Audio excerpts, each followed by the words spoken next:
লড়াই করে নাই, তারা পরিবর্তন চেয়েছে। 13 তারিখ থেকে বাংলাদেশে সেই পরিবর্তনের সূচনা হবে ইনশাআল্লাহ।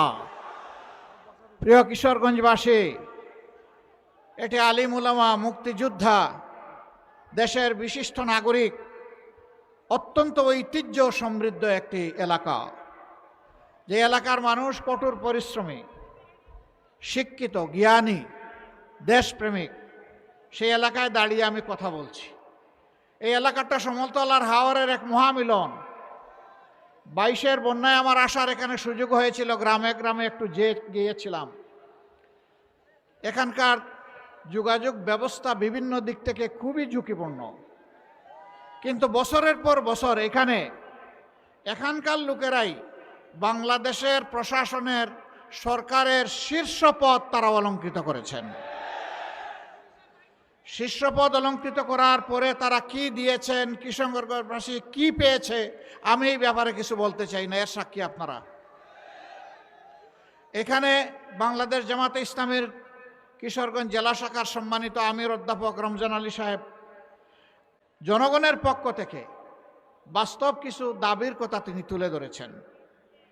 আমি আপনাদেরকে সাক্ষী রেখে ঘোষণা করছি, কিশোরগঞ্জের 6টি আসন বাংলাদেশের সকল জায়গার মতো মহান আল্লাহর উপর ভরসা করে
তুমি